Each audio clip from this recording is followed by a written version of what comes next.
Kind of disturb myself when I do that.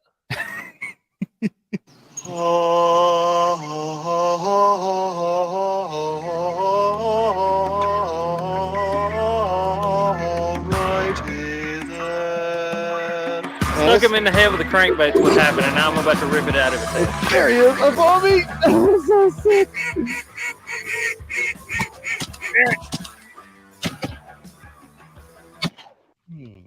No. And there it is.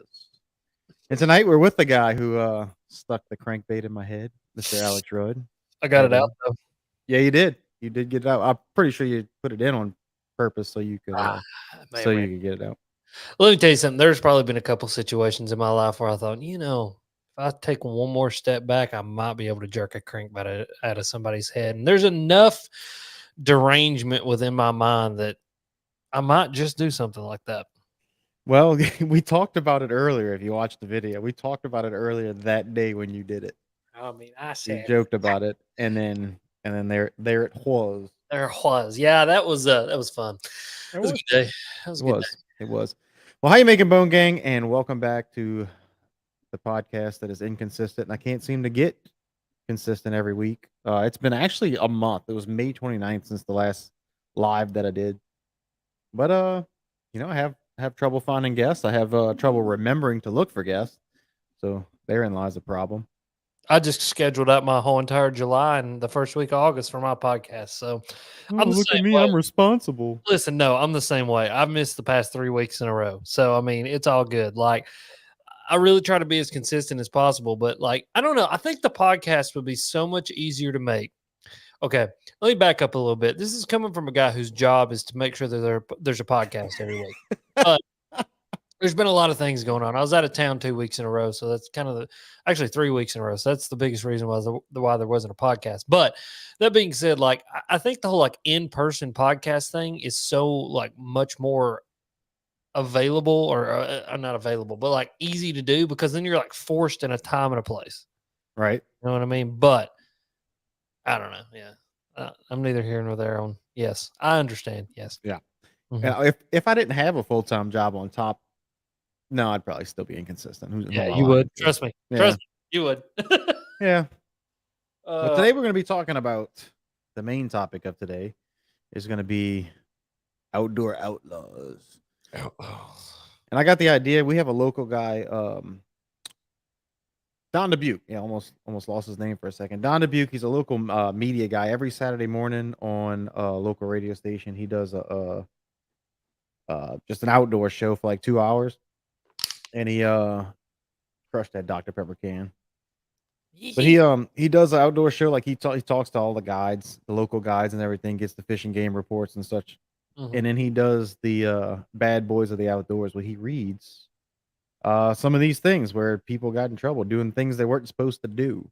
And I like found it pretty interesting because it also tells you not only when, where, and how, and what, and why, and all that good stuff, but it tells you the fines. oof, there you go. That's what I like to hear. I like to Yeah, hear me how much too. I like to hear how much trouble people really got in and how much it cost them. That's my favorite part. So I'm actually that's one of the things I want to talk about when we do this is do we think it's sufficient enough? Should it be more? Should it be less? And I find it that on the lower end. Like I'm like I would think it would be higher with Yeah, some of these. I think the problem with a lot of outdoorsy things is placing value on what an animal cost. So, Right. like, the biggest problem is in the world that we live in today, they put a chicken in a cage and, a chicken like costs roughly like, $4 or $5. And so, like, if a person goes out and kills a grouse, is a grouse much more worth than a chicken's worth? And like, and I think that's where they kind of like get into like it's placing value on living things, which is a weird concept and a weird thing to talk about. But I mean, it is just what it is with what we do in the outdoors. We place a numerical value on a living thing. Right. Most of these are you'll have the fine, the court costs, and then the replacement value of the animal Yeah. would be, an additional charge. Um, I tried looking up Tennessee's, but I couldn't navigate the website to where I could find the different ones. But I'm looking through this. There's a lot, not just with wildlife, but they got like Slidell man cited for gross littering in Orleans Parish. What is gross littering? I don't know. All littering is pretty gross if you ask me. But It must be like serial littering. well, all right. Well, let's look at it here. I'll pull this up and then I'll make it visible on here somehow. Let's see. How do I do that? Is this it? Nope. Wrong button. There it is. So apparently this is gross littering. I see 3, 4 paint cans, some paint bottles, a beer bottle, and some kind of desk looking thing. So gross littering. It's a criminal penalties. Come on, you got it. Indemnification. No person shall intentionally dispose or permit of the disposal of any household or office furniture or appliances, automotive parts, including but not limited to tires, engines, trailers, boats, boating accessories, tools and equipment, building materials, roofing nails, bags and boxes, household, office garbage.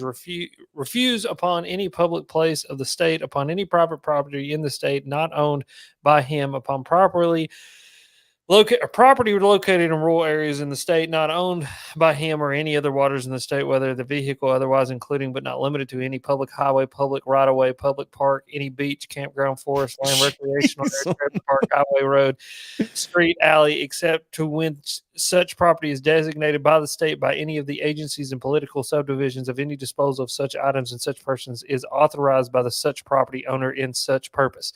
So essentially what that means is I guess gross littering is like when it's not just like cigarettes and whatever. Like dumping. It's like this guy had like a piece of furniture obviously here and I don't know what else this other thing is, but like the furniture, it was what pushed it into gross littering. So watch how they found this dude. So agents were on patrol when they observed the fresh litter pile near the Highway 90 and Highway 11 intersection. This intersection is a long-standing location known for dumping in New Orleans East. Agents were able to find identifying material within the multiple paint cans, boxes, and construction material. Agents traced the material to Delgado Reyes in Slidell. So apparently, he probably had his address and name where he ordered the paint color, and it's probably sitting on the paint can. Is my guess. Dude, I think more than anything, I think what we're going to run into tonight is a level of hilarity with like dumbassery, with people like being so stupid. Because like that's the thing that most people have to realize is like most criminals are stupid. Oh yeah, like, they're just so dumb that they do stuff like leave their address on the boxes that they left around, and then the cops just go back to the address and go, "Hey, we got you for gross litter in there, bud." Additional paint cans, blah, blah, blah, blah. Okay, yeah. So agents went to Delgado Rey's residence and found additional paint cans identical to those on the litter pile. Agents made contact and the subject and with the subject, and after conducting an interview, they determined Delgado Rey's placed the litter intentionally. Gross littering carries up to $900 fine, up to 30 days in jail, and 16 hours community service in a litter abatement program. Okay, so my question is obviously this old boy got up that day and said, "Hey, I'm going to load these items into my vehicle and I'm going to drive them to this abandoned stretch of road and dump them there." Why didn't he just drive to the dump and dump them there? It would have taken less time and cost him a lot less, because I mean, if he gets the 16 hours of community service, it probably only would have taken him an hour to go to the dump at most. And so it certainly wouldn't have cost $900. So, I mean, old boy's going to have to probably do 2 full 8-hour days of community service in the hot Louisiana sun picking up trash Oh, and it is hot. and pay $900 and possibly set an entire month in jail. Okay, so I doubt they'll get the jail time. well, here's the deal. Here's my opinion about the jail time. So you wanted to talk about like whether things are severe enough or not. The jail time to me is just a massive waste of my taxpayer money because I do not want to feed, clothe, and house somebody for 30 days who threw some trash out on the side of the road. Make the guy pick it back up, make him pay $900 if he can afford it. And if he can't afford the $900, then make him show up every weekend for community service and better the community in which I live. Or better yet, give him some asphalt and make him go fill up potholes. That's what I want to see. I want to see like community Like, just, Absolutely. I think that more than anything needs to be the punishment for a lot of things. It's like screw jail time. Sitting in jail does nothing other than use my taxpayer money to feed, clothing, house somebody for a while. And figure Whereas out how to be a better criminal when they start talking amongst each other. exactly. So my thing is like, not egregious crime. I mean, murder, rape, Right. Right. kinds of things. Certain But like things. people embezzling, like somebody that's embezzled. I don't even care if it's millions of dollars. They don't need to go sit in prison. They need to do something to better the system in which they broke, Right. which is, Non-violent crimes. nonviolent crimes need to have nonviolent repercussions, and like prison, man, prison is an industry, my friend. There are people who Oh make yeah, for millions sure. of dollars clothing All up prisoners. So, private, yeah. I mean, and there's private prisons that make money on per inmate and all that good stuff. But yeah, I mean, don't get me going down a rabbit hole. I've been watching a lot of RFK lately, so I'm feeling uh-oh. a little bit of social justice warrior rising. I Go ahead. would rather see him do the 30 days of community service instead of 30 days in jail. Yeah, that's what I'm I mean, saying. 30 days of picking up trash on the side of the road. Louisiana's a lot of trash on the side of the road. Yeah, I mean, so how many if he did Saturday, Sunday every week, it would take him roughly how many weeks to to I to don't I to don't pay do back math. 30? I don't do math like that either. Well, 2 times 10's It would be 20. 15 weeks, right? Yeah, about 15 15 weeks if weeks. we did twice a week. Yeah, about 15 weeks. I mean, Yeah, dude, did that's math. it. That's it right there. Every Saturday, he's gotta show up at 7 o'clock. They work an 8-hour day, and they go fill potholes, they pick up trash, they fix the community centers, they do it. I mean, all of these things, all of these things that we neglect to fix and the county neglects to fix, and like, it takes forever to fix. You could have a whole legion of people out there working on it. I concur, my friend. I Mhm. concur. Just saying. Just just saying. There was another one on here. Let's just pull up the picture. Sites woman, or here's another gross littering. I know this isn't like the outdoor stuff. We'll get to that in a second. But I mean, look, it's a whole bunch of boxes. See a Walmart box. It's basically just cardboard and a little bit of styrofoam and plastic. I mean, start a compost pile. You can get rid of most of that, Or burn it. or burn it, and then well, you Or might get not. cited for that too. Or Yeah, you not. don't. No, don't do that because then you're gonna make me work. Yeah, because you could burn something else down, and then Vinny's got to show up, or you start a forest fire that blots out the freaking sun in most of the eastern Yeah. seaboard, which is what we're doing now too. So let's not Yeah. let's not burn anything. What's crazy is this is. I mean, it's not like a national park or anything or a state park, but wildlife and fisheries. I'm not sure why. I'm not sure why they're hanging around there, but I don't know. I mean, I'm glad they are. Clean that up. Interesting. All Very right, let's interesting. get to something a tad bit more interesting. Where's this Mississippi guy? Here we go. Let me pull this up. Come on. There we go. A Mississippi man pleads guilty in St. Tammany Parish. By the way, if you're not from Louisiana, we have parishes instead of counties. It's a Catholic thing. Uh St. Tammany Parish 22nd Judicial District on June 14th for wildlife violations. The Honorable Judge Ray Childress accepted the guilty plea from Cody Powell, 23 years old, of Carrier, Mississippi. That's close by my dad. For taking over the daily limit and seasonal limit of deer and failing to tag and validate the harvested deer. Powell must pay a total of Damn. $8,248 in fines plus court costs. The guilty plea stems from a case made by Louisiana Department of Wildlife and Fisheries Enforcement agents, pardon me, I can read, during the 2022-23 deer hunting season. During the investigation, agents revealed that Powell harvested 2 antlerless deer on November 24 from the Bogachita National Wildlife Refuge. For this area, a hunter is only allowed to harvest 1 antlered and 1 antlerless deer per day. Agents also learned that Powell harvested an antlerless deer on November 19th and an antlered deer on December 20th from the Bogachita BCNWF. For this area of the state, a hunter is only allowed to harvest 3 deer per season, not to exceed 2 antlered or 2 antlerless deer. So he done messed up twice in the same day.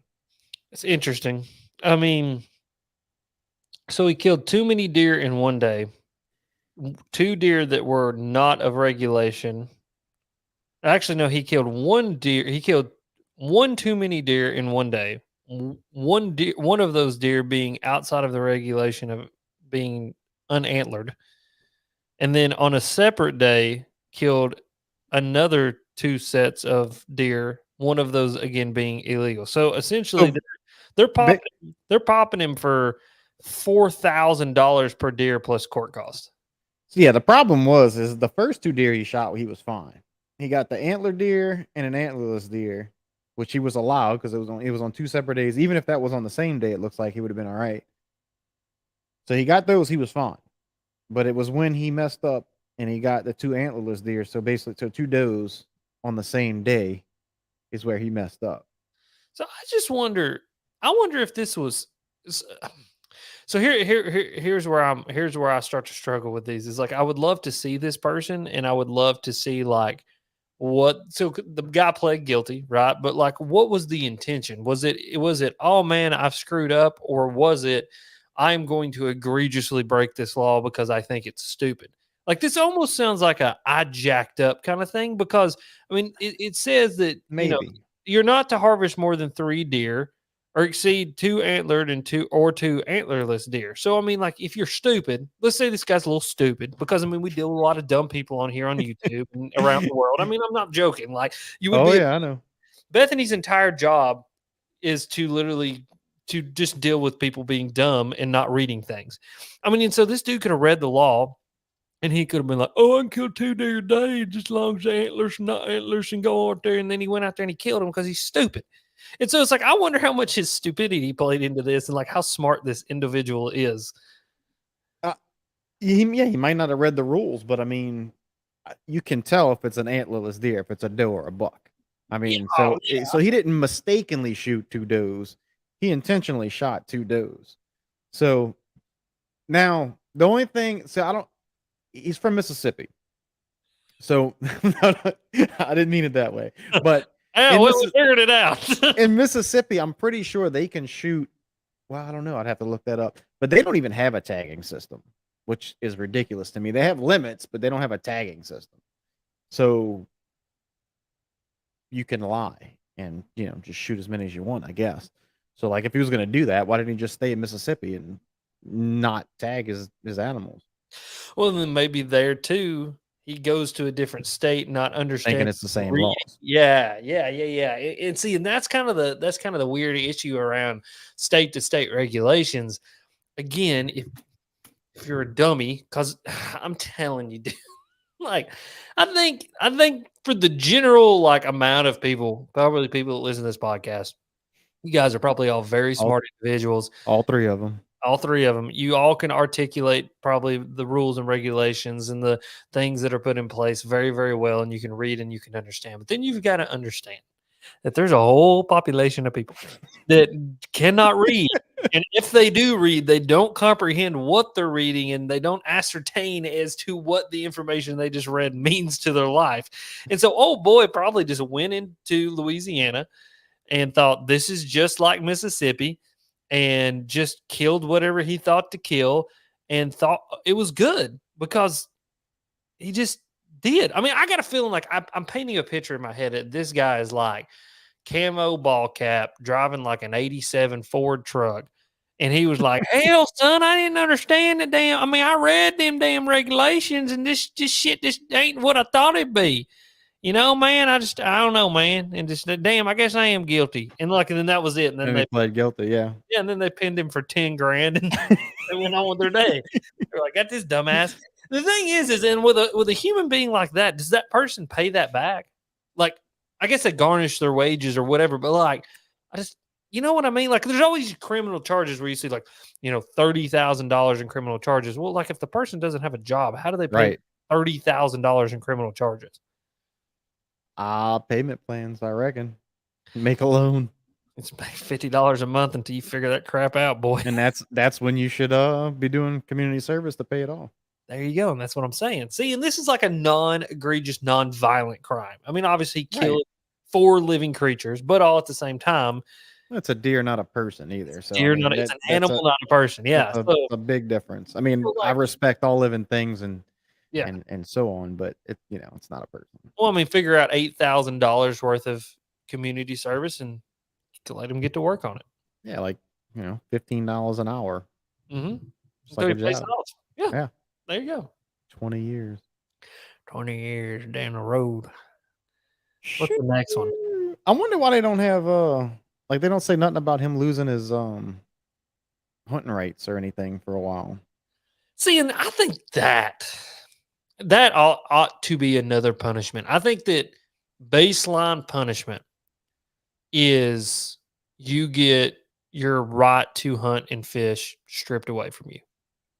Period. Done. Yep. Stop. Like if you break the law that egregiously and you plead guilty, regardless of I said earlier whether you ascertain the rules or not, that if you egregiously break the law like that in that fashion, the first thing they do is take your hunting and fishing rights away for a prolonged period of time or until you can prove you are a changed man somehow. I mean, Right. Well, yeah, I think there should be, and obviously it depends on the crime. I mean, for something like that, take his license away for 3 years, yeah, 3 to 5 years, yeah, and you still get some fees, get some whatever. But I think in addition to it, you should lose some rights, and then after that, if you do something again, then it gets extended, and third strike you're out. You just yep, don't get to hunt or fish anymore. yeah, exactly. I don't disagree with that. Because people do make mistakes. I mean, I've made mistakes and didn't realize it until it was too late, and it was like, oh crap. Mm-hmm. I'm not gonna say what it is. I'm not incriminating myself. Who knows? Wildlife might be listening. Is there a statute of limitations on that? Anything's just, I mean, like, yeah, yeah. They can't go. They can't because here's the deal. I could say I, Alex Rudd, killed 4 deer last year and tagged none of them. Okay. I said something. Doesn't mean that it actually happened. And unless you can find proof that it happened, you can't get me for anything. Like, Right, because right. I could also say, I also saw Bigfoot. Is either one of those statements any more true than the other? We don't know. And so, Very true. yeah. So I'm sure there is something about that, but I mean, dude, it would be very, very, very hard pressed for any agency, wildlife agency, to get a judge to side with them enough to go, oh, this person said this thing, and so we're going to try to We're gonna tack go them with figure this. it out. Yeah. Yeah, yeah, they're just not going to do. They got better things on their hands to go do. Like this guy. Well, two guys, two Homa men cited for harvesting oysters from a polluted area. That's not. It's not good. It's foreign to you, isn't it? No, Oh, okay. okay. First of all, harvesting oysters from a poisoned area or a polluted area. Listen, I think I think they're going to unless they're selling said oysters, which if they're selling said oysters, then yeah, I get it. But if them boys are going to take them oysters home and eat them, I think they're going to suffer their own punishment in that one right there. I No, mean, no. The problem is they're harvesting commercially, so they're oh, not going to eat them. They're selling them to people who will. That's why it's so regulated. All right. So it says agents cited Oscar Aguilar, 31 years old, and Ephraim, yeah, something Aguilar, 26 years old, for taking. Oh wait, let me do this. Hold on. Ding. All right. Well, you can read along if you'd like. By the way, if any of you guys listening to it in the podcast form, in the podcast places, we do this. We do this live on YouTube every now and then, usually on Tuesdays and Wednesdays. Today's a little different, but anyway, where was I? They were taking oysters from an unapproved area for violating the sanitation code for logbooks. So they messed up there too. Agents were on patrol in the Atchafalaya River when they received the complaint of oyster boats harvesting polluted oysters in the washout area near Point Fur Island. Agents arrived to the area and made contact with Aguilar and Macedo Aguilar in a vessel in the polluted area. Agents found the subjects in possession of 6 sacks of freshly sacked oysters. Upon inspection of the vessel's logbook, agents found the logbook to indicate the incorrect harvest area. Agents seized the vessel excuse me, agents seized the vessel's scraper and 6 sacks of oysters, which were returned to the water. Taking oysters from an unapproved polluted area brings a $900 to $950 fine and up to 120 days in jail. Violating the oyster sanitation code for logbooks brings up to a $20 fine. That doesn't seem steep enough. In addition to all other penalties, the oyster harvester's license under which the violation occurred could also be revoked. There we go. By the department, and no new such licenses shall be issued for 1 year from the date of the conviction. The violator may also be sentenced to perform 40 hours of community service during the period in which the violator is prohibited from possession of an oyster harvester license for a first offense. The violators may be present on a vessel harvesting or processing oysters only if that vessel is equipped with and is actively using a vessel monitoring system. Okay, so that's bullcrap. Let me tell you why. Tell So me. if a bunch of dudes are going to harvest oysters that could be sold commercially, that could end up damaging humans in God knows what sort of ways. I mean, because just anything. I mean, mercury levels could settle into your brain and cause all kinds of damages to you, especially if you're talking about like certain sorts of pollution, heavy metals, mercuries, leads, things like that. All right. So first of all, those dudes need to be tacked for something a hell of a lot bigger than $900 and 120 Agreed. days in jail. Screw the 120 days in jail. Put them out in the ocean on a boat with an agent from the Louisiana DNR and make them go out there and build oyster habitat to help restore oyster populations within Louisiana that can then help to try to clean up some of those polluted waterways, because oysters are filter feeders that help to clean up polluted waterways. That's what you need to be doing. And then to strip them completely of their oyster ability to harvest oysters and make sure that they never do that again. Because I mean, you're talking about somebody who could, in the long run, really hurt somebody. I mean, give them cancer, kill them, give them some sort of disease because they're eating, heavy metal or some sort of pollutant, leaden oysters. I mean, what's the difference between oysters with all these chemicals in them and someone who sells marijuana with fertilizer and weed killer all over it and all these insecticides that then kills a person because they smoke insecticides? I mean, what's the Right. difference here? I don't know, because the ones who the guy was it the guy who killed the deer had an $8,000 fine, and these guys only get 900. Yeah, that's That's wild. ridiculous. That's wild to me. That almost seems like there must be an industry that there must be some sort of industry in the backing of the industry within the political system that makes it Yeah, where it sounds like politics the for sure. the politicians are making sure that their interests are Yeah, kept well, so that their pockets can get lined by probably a giant oyster industry and a commercial fishing industry that we probably just don't even understand that that's there. yeah, that's because that's dangerous. I mean, eating raw oysters is Russian roulette to begin with. I mean, you hear people keeling over every now and then. I mean, it's not a super common thing, but it can be dangerous sucking down a raw oyster, sucking down one of them loogies. You ever eat raw oysters? Yeah, a couple. I didn't enjoy them. I like them cooked. Yeah, I'd rather them raw than cooked. To be honest with you, Really. Yeah, I'm weird about stuff. I don't know. It's the you're a texture guy. yeah, See, I'm not a texture guy. Texture doesn't bother me as long as it tastes good. yeah. I like sushi though, but that's a completely different ball game.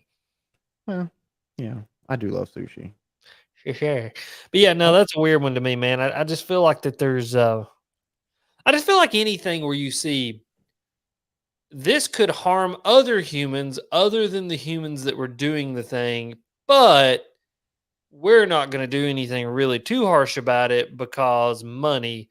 I feel like there's always some kind of political backing with anything that, like, that's essentially what this said was like, hey, this is bad for a lot of people, but we can't prove that it kills anybody. So yeah, we're just going to keep the way it is and let these dudes go out. I mean, like, old boy's probably out there on somebody else's boat right now, just harvesting Uh-huh. away and just making money. And I don't know. You need to figure out what the who owns the biggest oyster processing facility, and see which politicians in their pocket.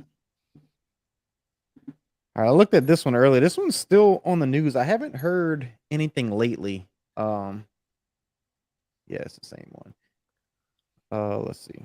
This one is about a black bear that was cached. He so there's no, which is confusing because it mentions out of season, but there is no season for black bear in Louisiana because they're still protected. We're still trying to get our population back. But it says Louisiana Department of Wildlife and Fisheries enforcement agents are looking for information about a Louisiana black bear that was found with a fatal gunshot wound in Lincoln Parish on May 12th.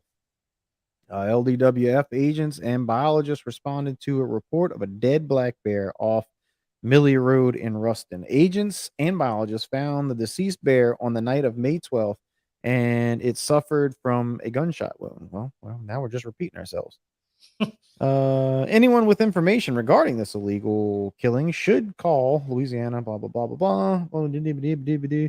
Operation Game Thief is offering up to $1,000 reward for anyone that has information and leads to the arrest of the case. Taking a bear during a closed season brings $900 and $950, $900 to $950, fine up to 120 days in jail. Anyone found guilty of shooting this bear may also face civil restitution for replacement value of the illegal taken black bear, totaling 10 G's. That's what I'm talking about. So I'm gonna throw the dice in on this one too. I think that the I can never say this freaking word, anthropomorphizing of certain animals, i.e., um, Like some have predators. higher value, you mean? Well, the giving human Oh, characteristics, oh, oh, yeah, yeah, yeah, yeah, yeah. Yeah. i.e., I know that word. Yeah. big predators like bears and wolves, gives them an inherently they have more value than your ungulates because They have people. eyebrows. Yeah, they do have eyebrows. I never thought about that. But like it's like Notice an animal with eyebrows always has more anthrop whatever you just said because it's more anthropomorphization. human like with the eyebrows. Yeah. Fish don't So have eyebrows. No one cares. yeah, Birds don't have eyebrows. yeah, and so I think when you look at a bear, obviously, like these other crimes we've read, $8,000 for those deer or whatever, but they're only 4 grand a piece. This one bear could garner up to 10 grand. And it's because I think people, when you think about these big predators, bears, wolves, foxes is not a big predator, but it's a predator. People like, oh, it's a bear. Oh, it's a Puppy wolf. dog. It's the thingy that I like because it's cuddly and it's da da da. What gives it any more value than anything else? It's an animal. Animal's an animal is an animal. And it's weird that the bear's got 10 grand on its head Well, versus the deer. I think it might have something to do with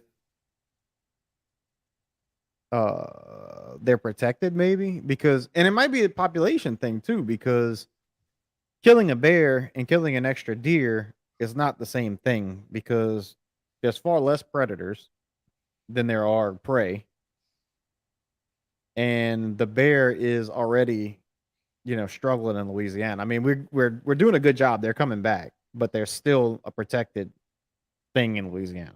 No, I don't disagree. So that might, and I mean, to me, that should be a bigger fine if it's a, More endangered animal than something right. else. You shoot something that's endangered versus there's a billion of them, and we actually need to take a few every now and then. We need to limit it so you don't wipe them all out, kind of thing. Yeah, I don't disagree. I have seen in my experience, especially here in Tennessee, how people like just don't care about deer, but they care a lot Right. about our bears. And it's just like this weird, the Smoky Mountains and Gatlinburg, and there's black bears out in front of all the little restaurants made of wood, and everybody's got a stuffed black bear and blah, blah, blah. It's an animal. We got way too many of them. We need to kill them because there's way too many of them. I mean, that's why they're in people's trash cans in suburbia, right? I mean, like, it's weird that Well, we. they were here first, Alex.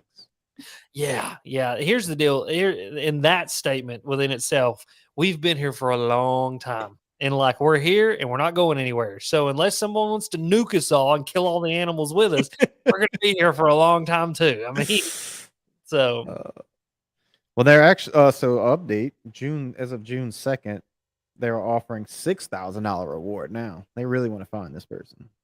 Well, the question is was this a self-defense case or was this a nuisance case that somebody shot this bear and then thought, shit, shouldn't have shot that bear? That is the question.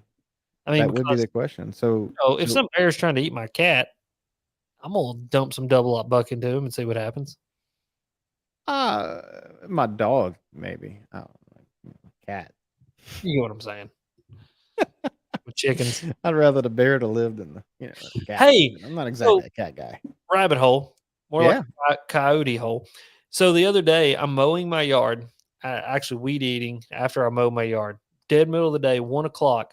Coyote comes out of the woods, grabs one of my chickens, and kills it in the What? middle of the day. Why Totally you Why you were out there?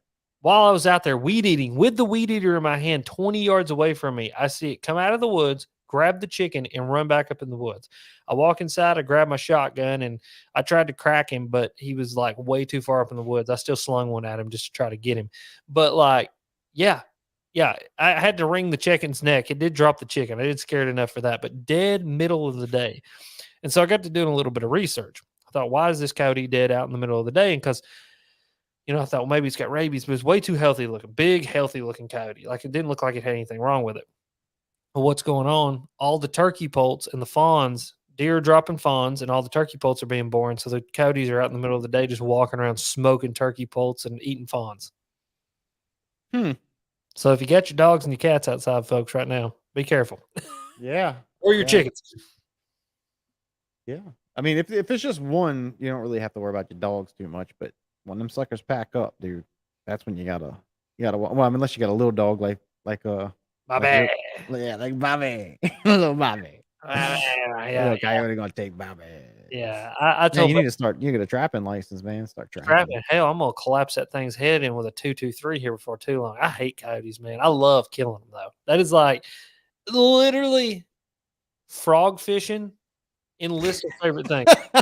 Frog fishing, literally blowing a coyote's head off. Those Oh man, those like right there together. Not. I would. why do you hate coyotes so much? I just hate them, man. They're brutal. Like first of all, there's way too many of them around here. We need to kill them.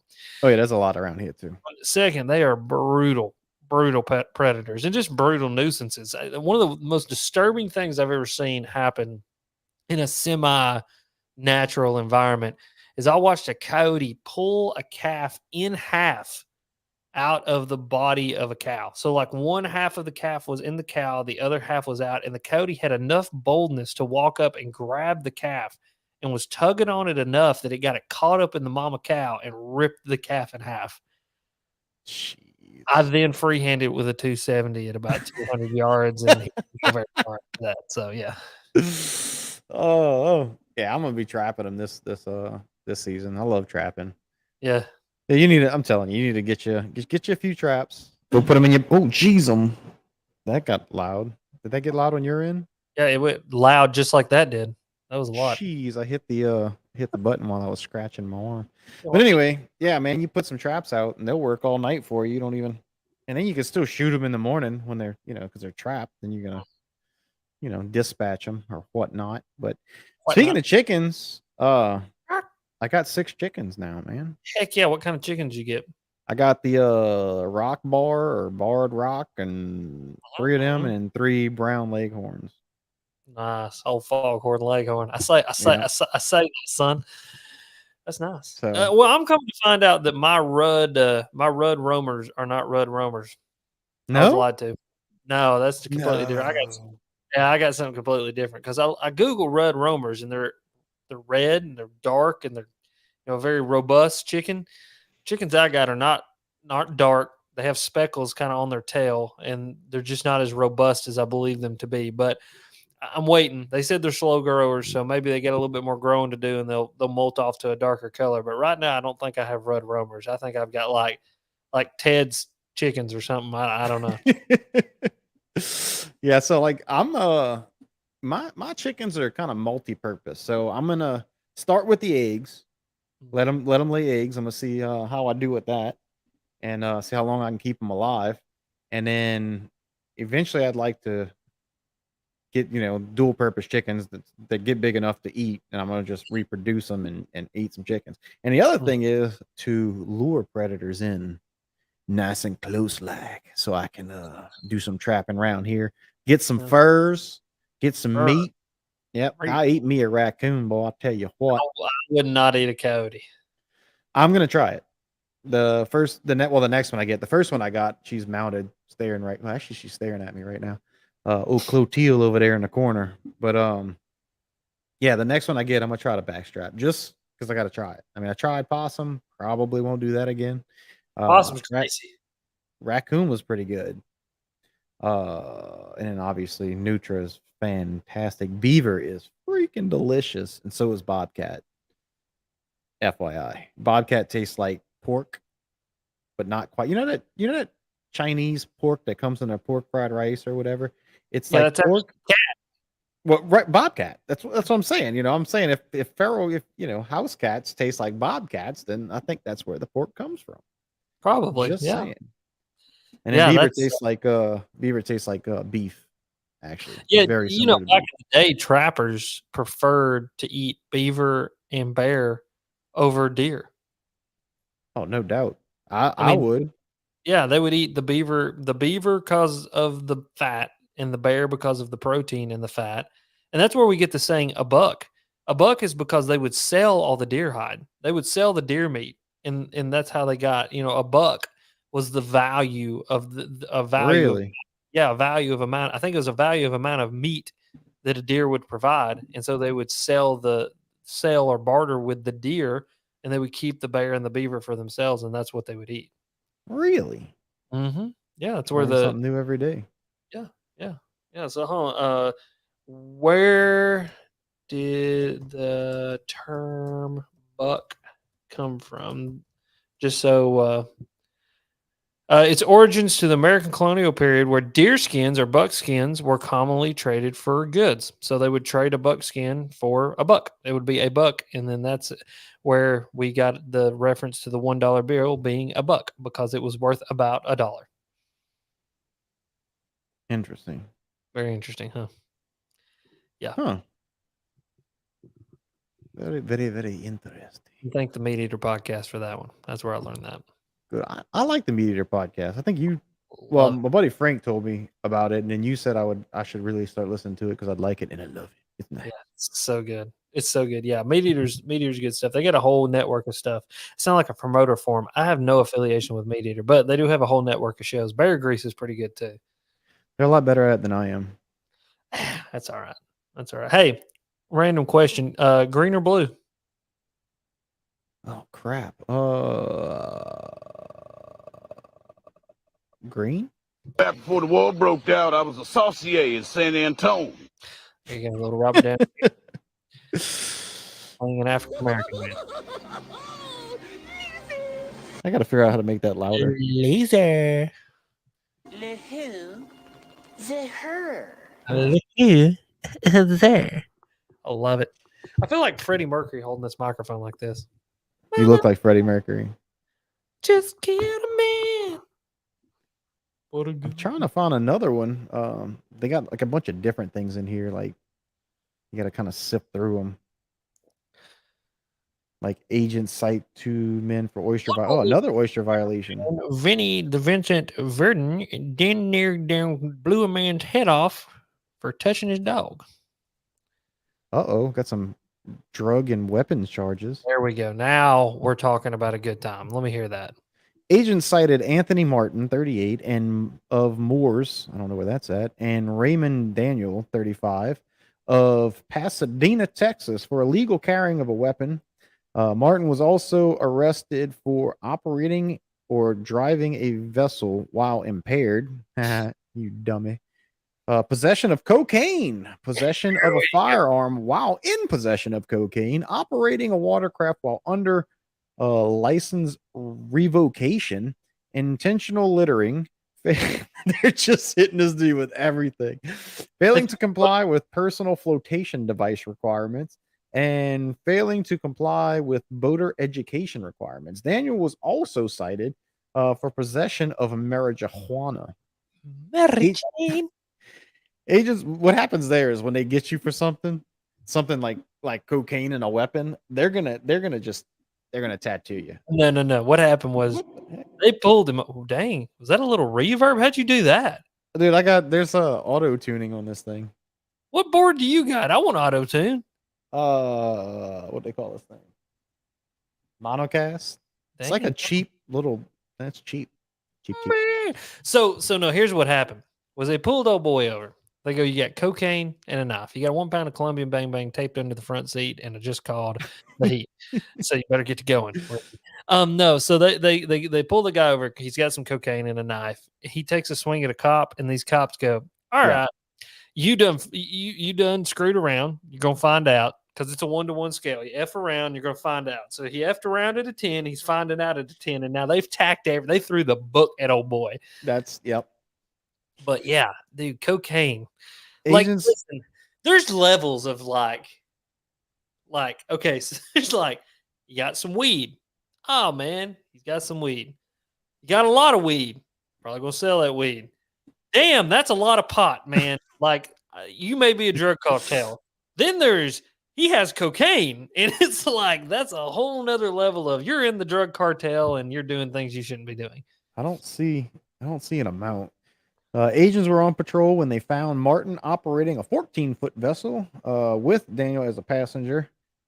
Agents made contact with the men and detected a strong odor of alcohol coming from Martin. Agents determined that Martin was impaired after conducting a field sobriety test. Agents also found that Martin was in possession of cocaine and concealed handgun. Agents then found Daniel in possession of marijuana and a concealed handgun. Agents also learned that Martin threw an empty beer bottle into the water. Gotcha for littering, partner. Agents booked Martin into Acadia Parish Jail. Possession of cocaine carries up to a $5,000 fine and 2 years in the big house. DWI on the water brings a $300 to $1,000 fine and up to 6 months in jail. Possession of marijuana carries up to $500 fine and 6 months in jail. Illegal carrying of a weapon and possession of a firearm while in possession of cocaine brings up to a $500 fine and 6 months in jail for each offense. Intentional littering carries up to a $500 fine. Why is that the same? Why is that the same as carrying a gun with cocaine? I don't know. Fine and 8 hours of community service. Operating, and you didn't get community service for the drugs and the gun. That's interesting. Operating a watercraft while under license or revocation brings up to $400 to $950,000. No, excuse me. Sorry, not that much. $400 or $950. Fine and up to 120 days in jail. Failing to comply with the PFD, that means prevent frickin' drowning, and voter education requirements carries up to a $50 fine for each offense. Man, that's one of those, incur your own risk with not wearing the life jacket there, buddy, because you're already snorting cocaine, you're already drinking the alcohols, and you've got a gun and a knife that you ain't supposed to have. I mean, I'd have probably just let the PFD slide, but hey, what do I? No, they're gonna tack on everything. A lot of times, what they do when they get you with all of those things, especially the little things, is they'll get you to plead for one of them, and they're like, "All right, you plead guilty for this, we'll drop this and this." Yeah, that's why they tack on a lot. That helps the DA out to get it to where you ain't got to go through court and all of that stuff. Yeah, which saves us money. And I wonder, he probably pled guilty to the gun and the cocaine, and they were like, "All right, that's good enough." Yeah, and we'll do away with the rest. So my question is this a violent man, or is this a dude who enjoys a little bit of toot and some guns? I don't know, but I mean, you ask me, he deserves everything he gets, because you're not just, you didn't just go out, have a good time, drink just a couple too many. No. You didn't just go out to have a joint on the boat. No. I wanted to get drunk, snort a couple lines so that I'm just zinging, and then maybe smoke a joint to start calming down towards the end of the night while I'm toting my gun illegally. Is this in Arizona, you said? No, this is here. Oh, but the boys, this is all Louisiana. But these boys were from Arizona. Did I say that? Let me see. I think you said that they were from Arizona. Texas. Texas. They're from Texas, Pasadena, Texas. Tejas. I didn't know Tejas was known for such cocaine use, but Well, yeah. it's right about a border. Of course it is. Oh, well, yeah, well, dude, it ain't cocaine no more. It's heroin, son. But anyway, True. don't get me going down that rabbit hole either, because that's a good one. That's a whole conspiracy theory that I don't think Oh Lord. anymore. Start a different podcast for Oh, conspiracy theories. dude, let's do it. But anyway, so looking at this, I find it interesting. So rabbit hole. I believe that there are certain marinas around me on certain lakes that are known to be party lakes with these big marinas full of boats and people who like to party, that these marinas may be paying off some of our local law enforcement to not show up on big weekends and weekends to enforce the laws of driving under the influence or driving a watercraft under the influence, because I have yet to ever see in my life once in person and or heard a story about anybody and or seen a news report about anybody being pulled over for driving a watercraft under the influence.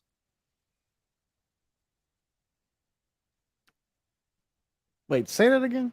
Okay, so I think there's some marinas around here Mm-hmm. that are handing some cash to somebody. I'm not going to say the law enforcement agency directly. I'm not going to say the agents directly. I'm just saying they're handing money to somebody to make sure that there's nobody Something shady going on. that there's nobody sitting around these marinas on the weekends, Friday, Saturday, Sunday, when these people are out here and they're literally pounding beers and driving float boats and sea-doos, to make sure that these people aren't doing that and pulling people over. I think it's because the marina makes so much money, because these marinas have like restaurants and they can serve alcohol. And so to avoid getting their alcohol license stripped from them, or avoid getting their restaurant shut down, or avoid losing any business, they hand old Bobby, the TWA officer, the police officer, hand him a little $1,500, $2,000. Be like, hey man, don't show up this weekend. Go over on this other side of the lake and do something.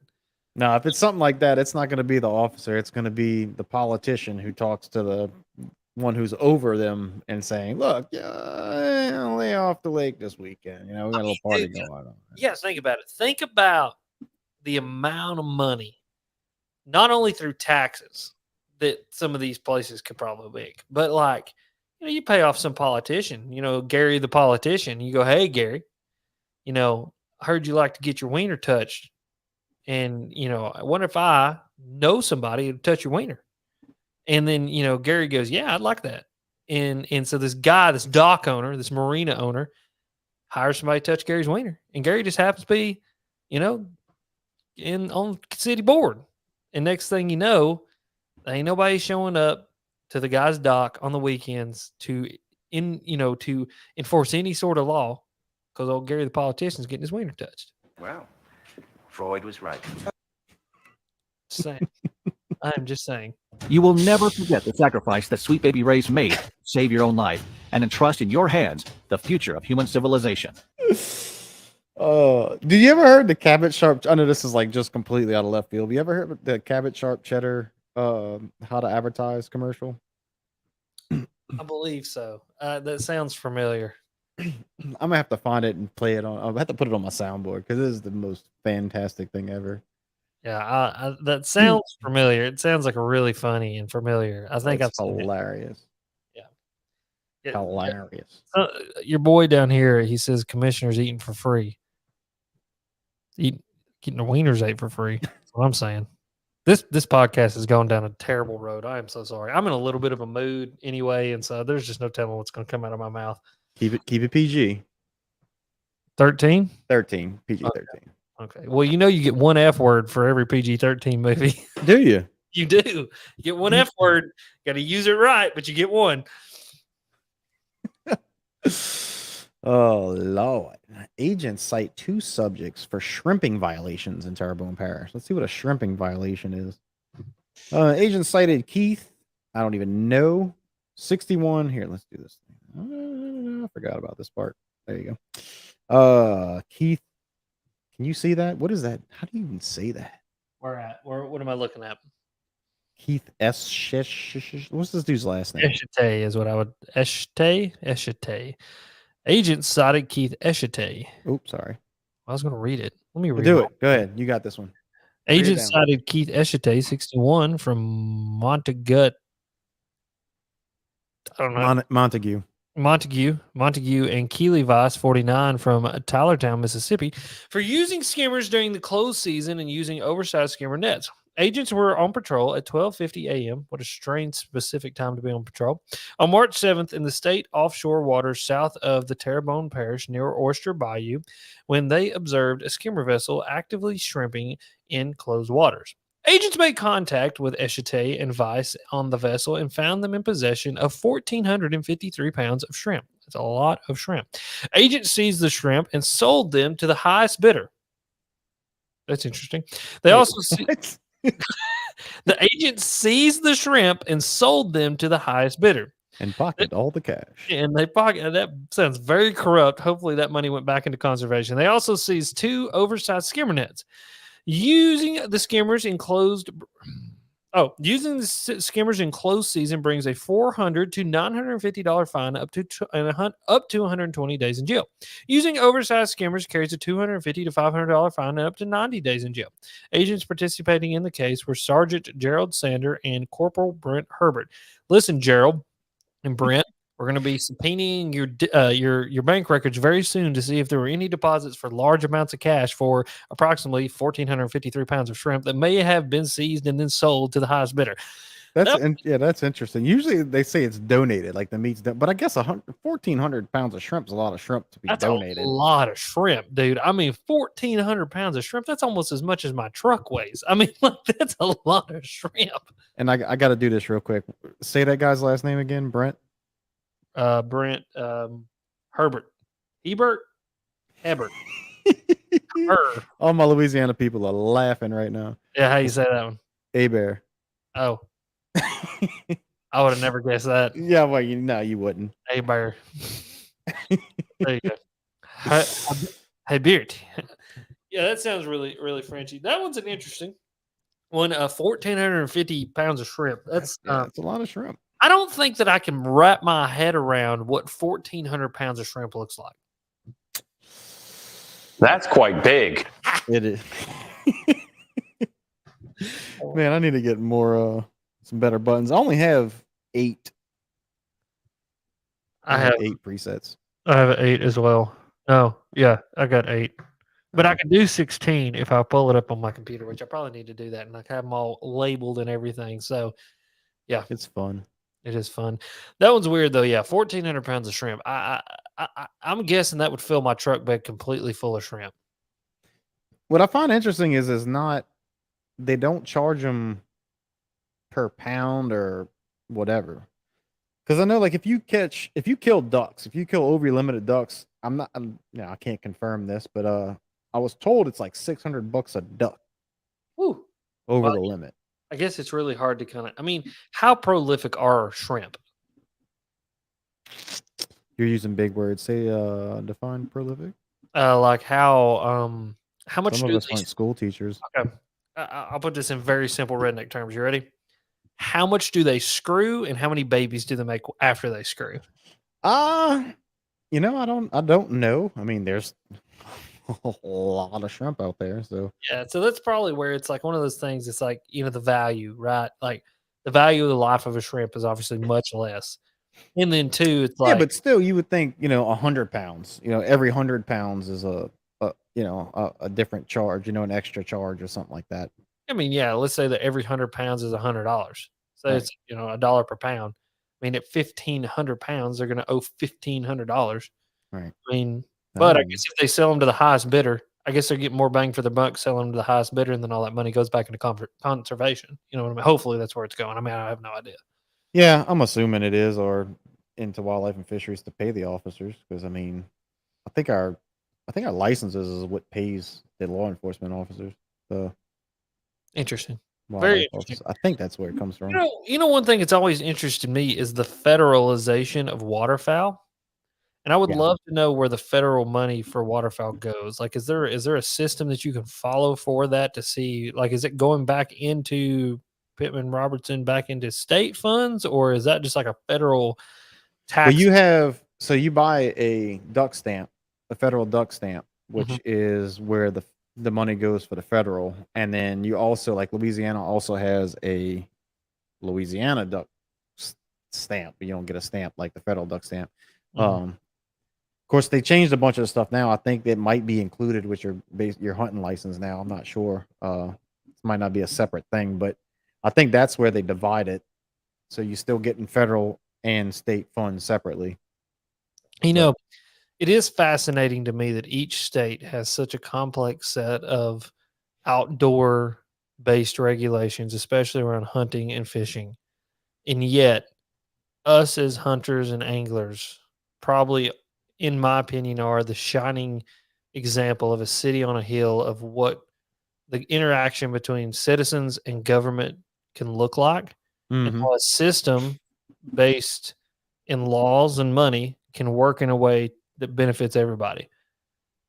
Because we can still make, for the most part, I mean, here in Tennessee, I know it's different in different places, but we still have an opinion. We still have a seat at the table. We still are able to change things. And it's just fascinating to me that when you look at the government as a whole, we can't take more from wildlife and fisheries and pass it Right. on to the system. Yeah, that they kind of let me down recently because they had and by they I just mean I guess politicians, whoever. Name one specifically. Yeah. Yeah. Well, so our s- our fish population, our inshore fish population, they're all kind of struggling a little bit right now. They put out surveys and uh letters of intent or whatever to reduce the speckled trout limits. Hmm. So right now, there the limit is 12 inches is the minimum, Hmm. and you can keep it 25 speckled trout, which to me is outrageous. Regardless, why do you need 25 speckled trout? But anyway, that's beside the point. I'm sure when that came out back in the 80s, there was plenty enough speckled trout to do that. So they wanted to change it to 13 and a half inches is the minimum, and you can in the was it creel limit, coal limit, whatever, it goes down to 15. And a lot of people I talked to were on board with that. I mean, obviously, you got a lot of people who aren't, but they unanimously voted it down and didn't change it. And Interesting. I do not under it. Kind of ticked me off. I do not understand it because right now, wildlife sending out surveys to talk about because I like how they do that. They go to the anglers and the sportsmen and ask what they would like to see a limit change. So they got different variations of what they could do with the redfish, like 27-inch redfish is a bull red. Hmm. They got options to where you don't keep any bull reds anymore because right now we can keep one. We can get it's a 5 fish limit. The slot is 16 to 27, and you Hmm. get allowed to keep one over 27. Hmm. Out of included in that five. Uh, Hmm. but they send out a thing saying, "Do you want to eliminate the bull red? Only keep three." And then, it could be like 18 inches instead of 16, just a bunch of different combinations of how to change it. Well, they did the same thing with the speckled trout, but that they didn't change the limits. Now they're doing with the redfish. Hopefully it'll get passed. But I mean, that's kind of I don't know. I don't understand why they didn't change the limit. Because I want to say it's 1980 something was when they put the limits. I know for the redfish for sure it was in the 80s when they made the 5 fish limit, and it hasn't been changed since. Now we've lost a lot of land, a lot of habitat since then, and we've added a lot of anglers since then. So let's see what your boy said here. I don't know if any of this is true, but I'm going to read it because it's there. Inshore Maniac. Nice username there, bud. The LADWF is owned by the charters of the state. They can't win the title law that is still in effect because of the big oil money, but they own everything else. Well, that's I'm sure the charters have a lot to do with a lot, but Personally, my partner's in the charters and the charter he owns, and I talked to him. I actually had him on the podcast, and he would actually like to have seen uh, the limits get changed because it kind of puts them in a tight spot. So you can't tell your customers, no, you coming down here, from out of state, you want to come fish, and you're going to tell them, no, you can't keep a limit. That's kind of hard to do and run a business. But his business depends on there being fish to fish in the future, or you go out of, you know what I'm saying, or you go out of business when there is no fish no more. Yeah. So, they would like to see, or some of them, the one I know, would like to see them do that and do some conservation so that it ensures that he has a business the rest of his life and passed down to his kids and so on and so forth, that we still have fish to fish in the future. So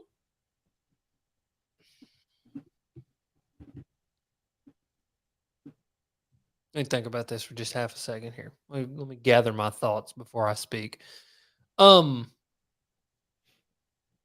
think an issue that we're dealing with here, if a law hasn't been looked at or revisited since the 80s, so we're talking about 40-ish years, Mhm. 32, 40 years, depending on when in the 80s it was. I think like a lot of things that we talk about nowadays, vaccines, civil law, public law, conservation law, like maybe it's time we revisit it. And another thing is what sort of scientific data or study are they basing their decision making off of, and how long did it take to complete that scientific data or study set to understand that these are the krill limits or regulations that they need to put in place? And do you have to worry about a financial influence into said science and said data that makes it where the data can be manipulated in a way that benefits somebody that may be unseen or seen depending on the situation? And that's what I worry about a lot. And so on my podcast, not to push the Alex Red podcast, but come by sometime. Doors open 24/7. Especially on the 28th when I'll be on there. That's right. That's damn Skippy. But I'm gonna have back on the conservation director for BASS. And one question that I do want to ask him, and it's a genuine concern of mine, is how can we trust the scientific data if there may be a financial influence into the scientific data that makes it so the scientific data aligns with what the financial influence needs to hear and needs to see in order for that financial influence to continue what it's doing? And so, like your boy says here with charters, there may be a system in place where you've got a set of charters, not your friend, but maybe a mass majority of charters, or a set of charters that have grand influence, that are going, hey, you can't do this because it will kill the amount of people that are coming to Louisiana, to these cities on the coast, bringing in these tax dollars, putting butts in seats, putting butts in beds, putting butts in restaurants, and putting butts on boats in order to catch these fish. And so if you change this regulation, not only are we going to suffer, but you will suffer in the long run, because we won't have that financial institution that we're so used to. And I think what we need to do as conservationists and stewards of the land is we need to start to push for a breaking of the norm, that you may have to suffer financially so that in the long run we all can benefit from a proliferation or the screwing of fish, in order to make sure that fish last for a long time, generation to generation. I think that we're moving into I've been thinking a lot, Vinny, you can tell. I think we're moving into an era here of political awareness, that people are starting to realize these things. In things like this situation, where it's like, why is this the status quo, and who's getting paid to keep it the status quo? Mm-hmm. And then if it isn't the status quo, and there's a problem that the normal angler is seeing, the normal participant in this system is seeing, and everybody else is seeing it, everybody's talking about it, but somehow the science doesn't align, then where's the financial influence into this that's making it so that the science says what the science needs to say to make sure the financial influence is happy? So I got to do some more research, but there, if I'm not mistaken, the science has shown that the redfish population is on the decline. And I'm pretty sure the speckled trout was the same thing. The reason they started revisiting it. Mm. So that makes it sound even more shady because if the science is showing it and they still voted it down, and again, I got to look it up. You know, I don't want to spit facts that aren't facts. So, but that's something I want to get more into and research. They actually got a podcast, the Redfish podcast. I think they only have 2 episodes the last time I looked at it. But it's a couple of it's actually 3 redfish fly fishing guides in the area that started this podcast, and they did a lot to do with the science and stuff, the reports that they put out for the redfish. If anybody wants to go check that out. But another thing, Brian, let's see,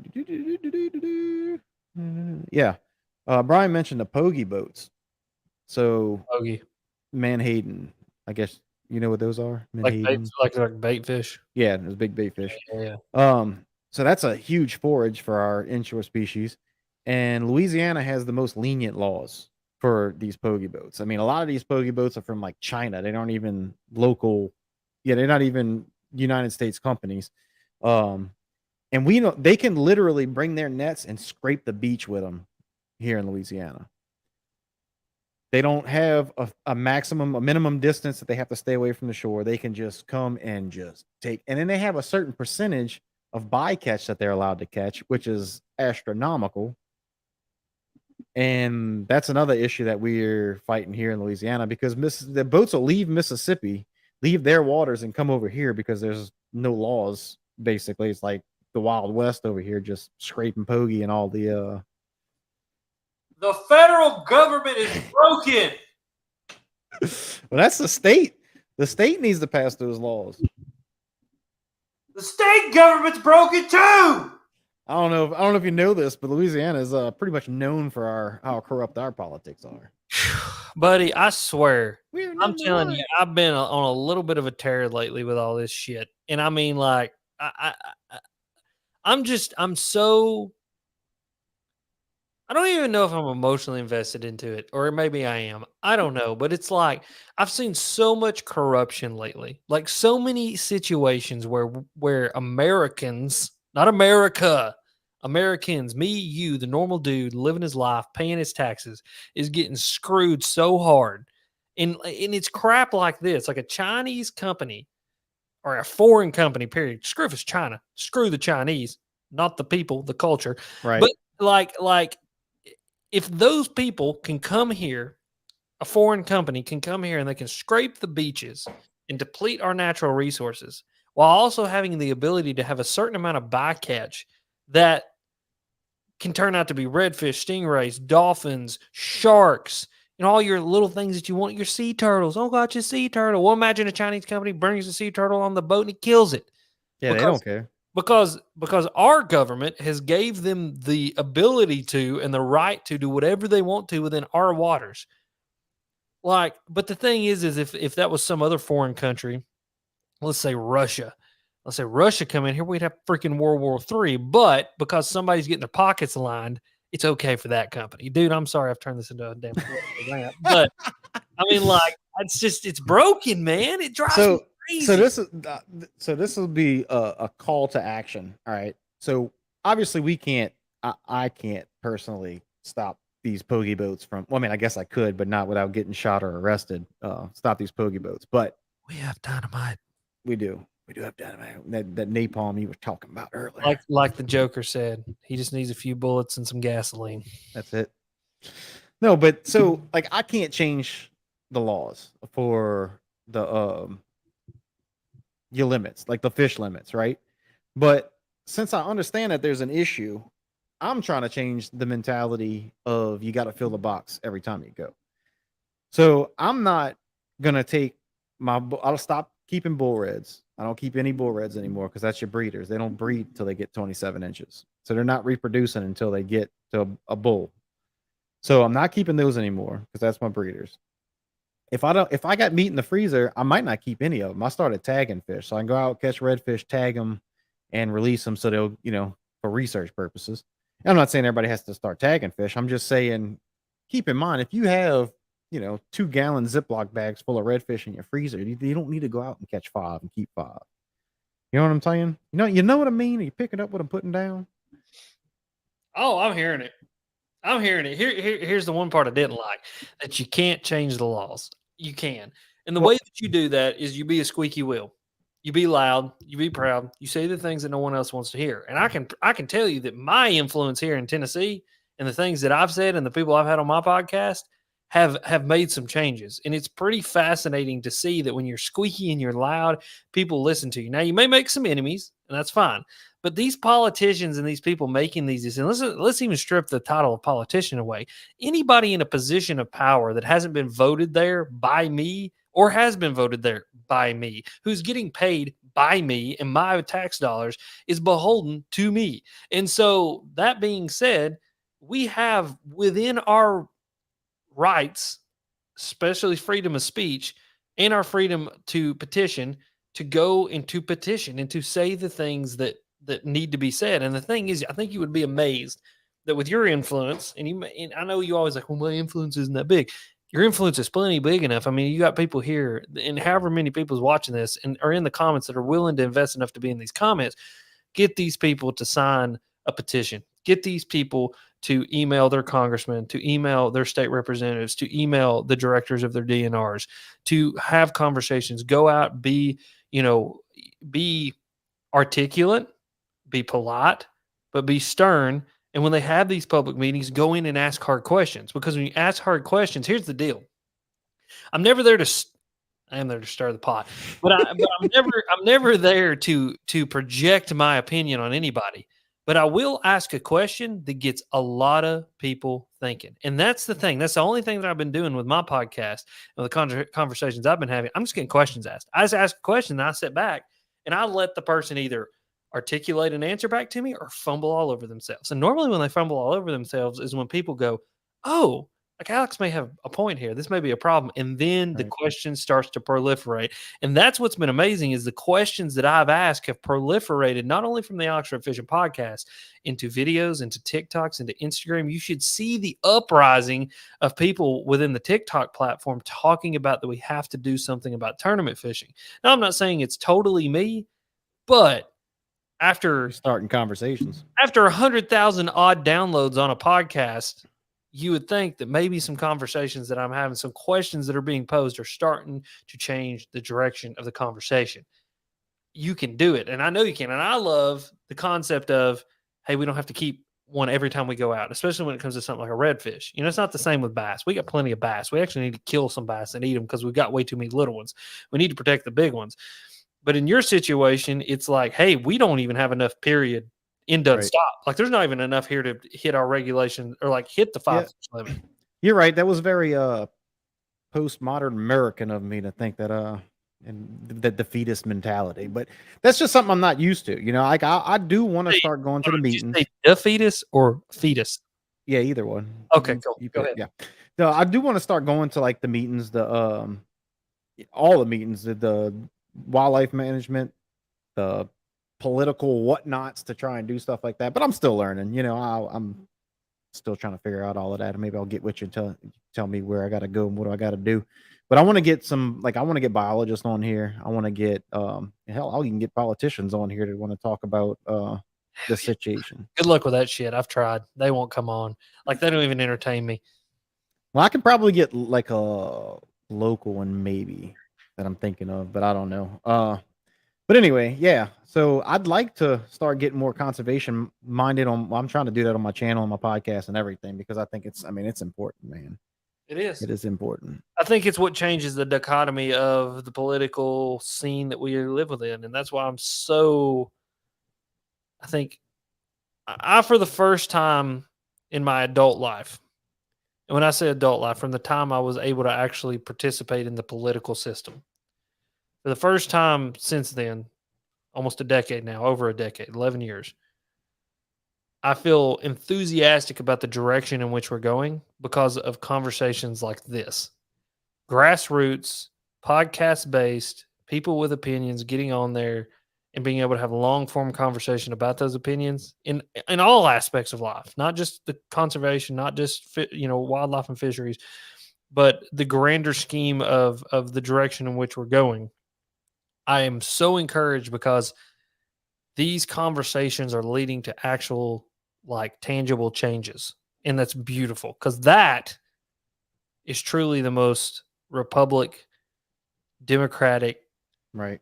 beautiful form of America that America can take is people talking, people arguing, people coming out with good solutions and applying the solutions. And I think what I was trying to get at earlier was the government has to run from the bottom up instead of the top down. Does that make sense? Yes. Hey, It's we the people. Hey, hold on just 1 second. I'm gonna yell at my wife, but you keep talking. I can see him yelling at his wife, but I can't hear him. I'm gonna wait because I don't know if he's hearing me, and I want him to hear the whole conversation. My computer's on 1%. I'm having Bethany literally like jog. Oh Lord! I didn't realize it. I didn't realize my computer wasn't plugged in. Hurry, honey, hurry. Run, Bethany, run! My life was at stake. Plug it in, honey. Plug it in, plug it in. I promise. Okay. We made it. Saved. Yes. No, but so like instead of the government having to govern us, we should be able to, first of all, think for ourselves. You don't have to do anything to the max extent of the law. Am I even making any sense? The thoughts are in my mind, but they're not coming out of my mouth the way they're in my head. I don't even know if I'm making any sense. I got good words in my head, but they don't come out my mouth the right way. Did that make any sense at all? Or do I have to try and re-explain and just go Say it in a different way. For instance, we don't have to wait for them to change. For example, the redfish limit. We don't have to wait for them to change it for us to do the right thing. That's what I'm saying. Yes. And the law doesn't have to, even though the law allows it, just because it's legal doesn't mean it's right. Exactly. I love that. And we need to, and I think we need to take the first step to do that, and then we could change the law once everybody gets on the same page. Yep. But we need to take responsibility for ourselves instead of letting the government take responsibility for it. Exactly.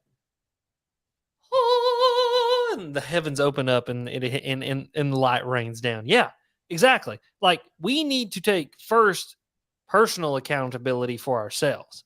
And we need to have a set of morals that we ground ourselves in. Now, my set of morals is grounded in the Bible and a set of morals, moral, foundation that I build myself upon there. And whatever Jesus said was good, that's what Alex tries to do. Now, do I do it perfect? Absolutely not, because I'm broken, but I try my best.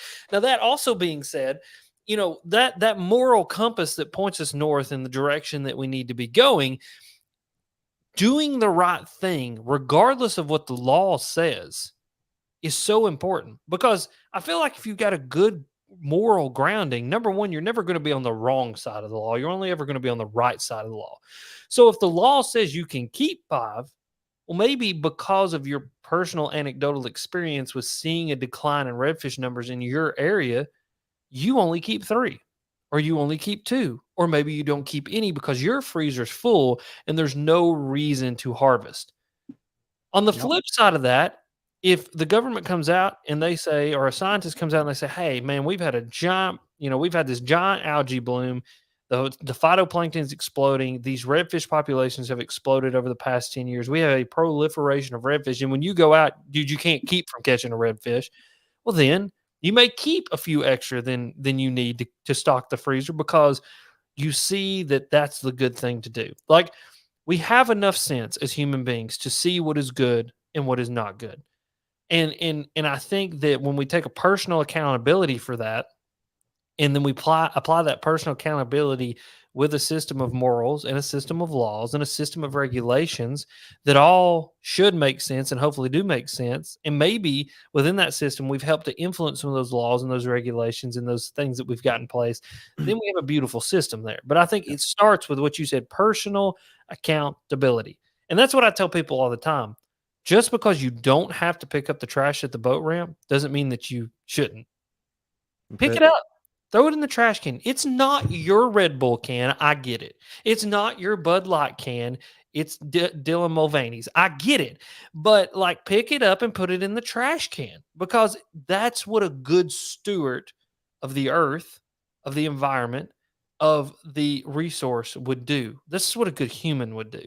And that personal accountability on that level, even if somebody just sees you do it, it may influence somebody else to pick up a piece of trash and then influence somebody else to pick up a piece of trash and somebody else and somebody else.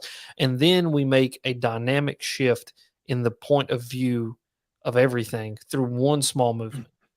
It's just like it's like the pay it forward act. You ever gone through a drive-through that's doing a pay it forward? No, I know what it is. Okay, so I've gone through a drive-through, especially Chick-fil-A's around here. I was in line one time and they were like, "Hey, just so you know, we're on like the 260th person for the pay it forward. Would you like to buy the people's food behind you because the person bought yours?" I said, "Absolutely." And like, it's little things, man. It's little things, that personal accountability, that personal little voice in your head that goes, "Hey, that's the right thing to do." And go and do it. Yep. So I'm an instructor for in the Louisiana Trappers Association, and one of the things I love about it is that's pretty much the motto there, because Louisiana doesn't have, I mean, has like probably the most lenient trapping laws. Like really only have 2 laws. Well, if it's a 3. Bigfoot, kill it. Yeah. Basically it's like 3 in trapping laws. 1, you got to trap only during the season. 2, you can't use traps with teeth on them, the teeth jaws, which I think is illegal in all the states now. And the other one is you have to check the traps every 24 hours. Every day you got to check the traps. That's like the only one. Now, other states will have, you got to have certain size traps. You can't have this big a trap, this for this, blah, blah, blah, blah, blah. Can't use cable restraints, whatever. But we teach in the classes and instructors that just because it's legal, again, doesn't mean you should do it. So we teach best practices. We want the best thing that's one, has the least amount of bycatch, so is most efficient, causes the least amount of damage to the animal. That's a big thing that people don't understand with trapping, is that it's how humane it actually is. Like a coyote, if I catch him in a foothold trap, I can let it go and release him, and that coyote be completely fine. Like 90% of the time doesn't even break the skin. It just holds his foot there. Doesn't break his leg, doesn't break his bone. And a lot of money and time has been put into making sure these traps are most efficient like that. But that's one thing they promote, is just because we can don't mean we should. Yeah. It's beautiful. Dude, that's it. That's conservation. Like that is the basis of conservation. And I think that, wow, Vinny, this has turned out to be a really good conversation, because now I'm starting to kind of understand my own moral quandary with like a lot of things that are going on, like tournament fishing. I think what we're dealing with is not a breaking of the rules. It is just people that aren't taking the personal accountability to go, not can we, should we? And dude, that is a deeply, that is the duality of man, buddy. That's it right there. I mean, that hits it on the head. Is not, yeah, we can, but should we? I mean, yeah, No. you can snort cocaine and have an illegal gun and a knife in the boat. But you probably shouldn't. But you probably shouldn't. Driving the boat intoxicated. But driving the boat, yeah, exactly. But yeah, man, that's it. Like, and that's a good. I mean, that's just that's a way to question a lot of things. It's like, when we look at it and we say, well, we're never going to fish a lake out. The bass population will never disappear. But, just as long as we do X, Y, and Z, okay, well, that's good. So we can do that. But should we? Right. As the higher life form here, as the thing with a conscience, as the thing with a brain that can think in a complex way and knows the moral aptitude of what it does, should we be doing it? It's a different, you say you're talking about the bass in the lake. It's a different dynamic than down here. Because I'm talking, you're thinking about a bass in a lake. I mean, how many bass are in that lake? And how many people would have to fish and keep fish to wipe that lake out? Well, that's the thing. you're never realistically, you're never ever going to fish a lake out. Now that being said, tournaments, when you think about a tournament, what is the purpose of a tournament? What are you trying to do? Catch the biggest fish, Yes. And then do what with them? throw them back. Or take them to a weigh in, then throw them Right. back. So the purpose of a tournament is to catch the 5 biggest bass that you possibly can. So that means that in let's say in a conservative estimation on some of these lakes around here, that every single week we have 50 to 100 boats with the sole purpose of going and catching the 5 biggest fish that they possibly can. Many of those people not doing best practice to keep those fish alive or to keep those fish healthy, and or doing it ignorantly, not knowing what even good practice is to keep those fish alive, keep those fish healthy, only viewing those fish not as a living creature, but an ability to make money and to win something, going out there and abusing and using a resource in a way that probably isn't the most sustainable way to use it. Right. And then that's where you start having a problem, because you get a lake that, yeah, you're never going to fish all the fish out. But if we go from being able to catch 22 and 23 and 24-pound bags with your 5 best fish to being able to only catch a 15-pound bag of fish, then we've obviously made a very, very critical error in our thought process of, again, yeah, we can, but should we? Right. And the should we is where it gets real muddy, because that's where the influence on people's mental states and mental attitudes towards things, that's the hardest thing you can break. I mean, because someone's going to go, I have a license. I used to be this guy. I got a license that says I can keep 5. That's great. So legally you can, but should you? Right. So and I'm not downplaying the lake at all, what you're talking about. Here, though, it scares me because we're not talking about not being able to get big fish. We're talking about not having any more. Which is crazy.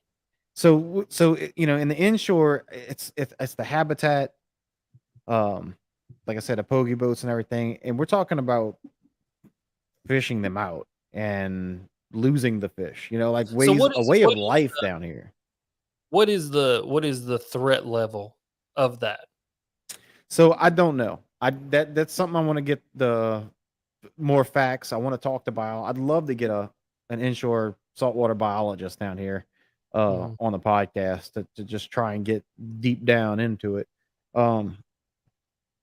But I mean, it's a way of life down here. I mean, people come from all over the world to come to Louisiana to fish redfish Mhm. because we have the best habitat for it. We have the best fisheries, but it ain't what it used to be. And if we don't do something, then it ain't gonna be. You know what I mean? Because like Florida, I think they can only keep 2, maybe 1 redfish. What was it in Carolina when you went? We never kept any. I don't know. Okay. To be honest with you, but I mean, but that was the focus of the guides that I was with, was catch and Right. release. And I mean, Judd had no qualms of keeping them, but I mean, his main purpose was catch and release. Now, the speckled trout, catch them and keep them and eat them, but it's because they have an extreme abundance of them. I mean, he Right. said, speckled trout are just out of control, but the redfish are suffering from, number one, industrial level trawling. So the industrial level trawlers for shrimp and other types of fish just decimate, yearling to fingerling size redfish.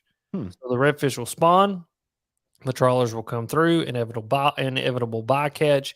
They're killing thousands upon thousands of tens of thousands. I mean, at an industrial level, they're killing redfish that aren't able to then grow up and turn into redfish that you can catch on hook and line. That's interesting because I've never heard anything like that here with trolling. And I've only been trolling once, and I've never seen any redfish in the trawls. We've had croaker, which is, it looks like similar to a redfish. Yeah. But I've never even heard of that here, so I don't know if that's I wonder if that's a thing here that would. And it may be, and it may just not be very talked about. I mean, that's one of the things that like Judd expressed to me, saying that, hey, this is not good. Like this is a issue here. You know, this industrial level fishing, and that's the thing you got to deal with in saltwater that you don't deal with in freshwater is an literal industry around fishing.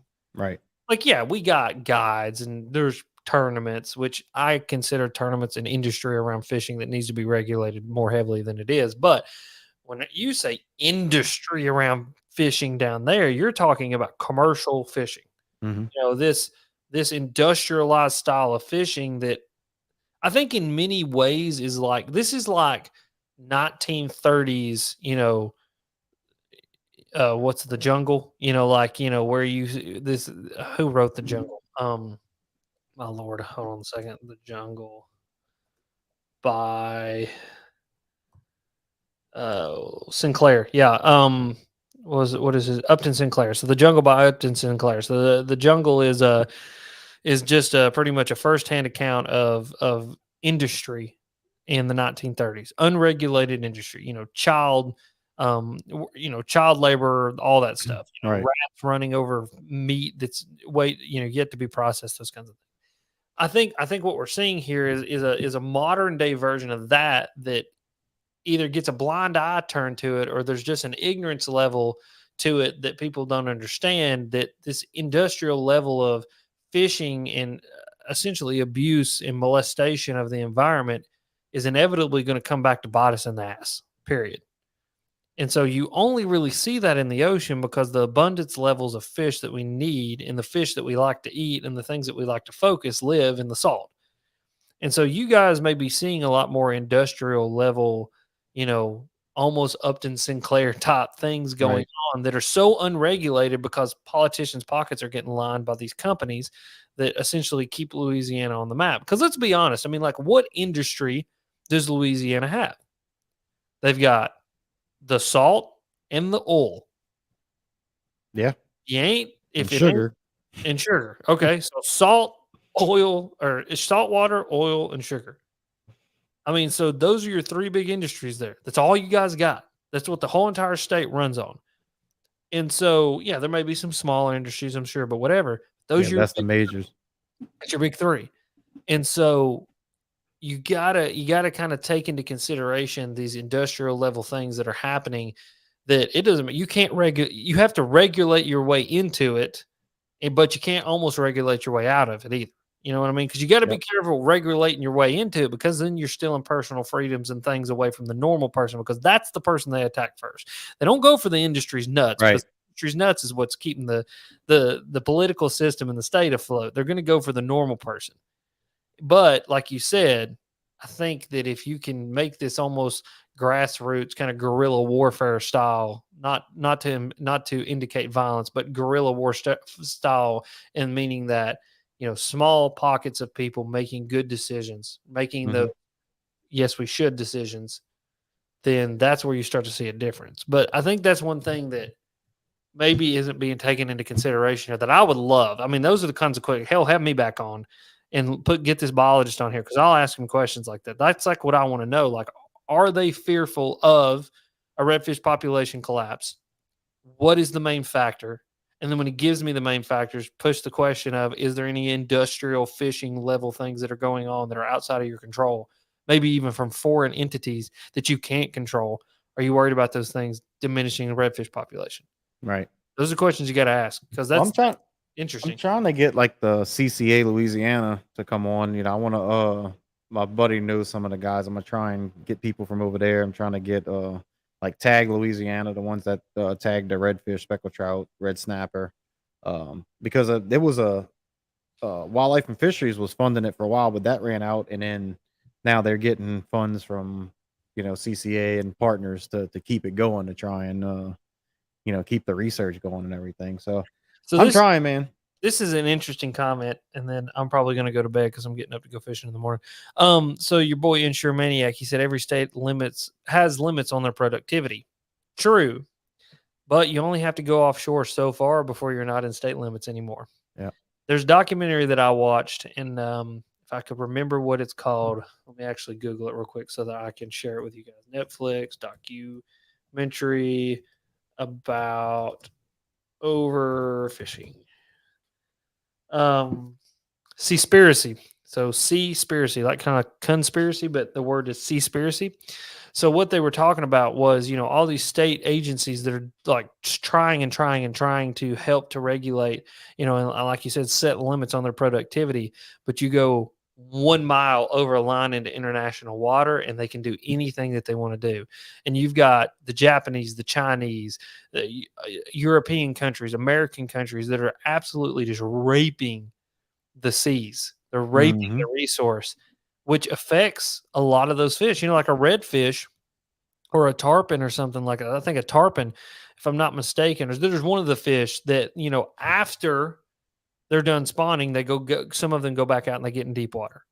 Or they go spawn in deep water, kind of do like the spray and pray method. So while they're in that deep water, they are susceptible to that bycatch, to that form of industrial fishing that, for the most part, is probably just going to kill them.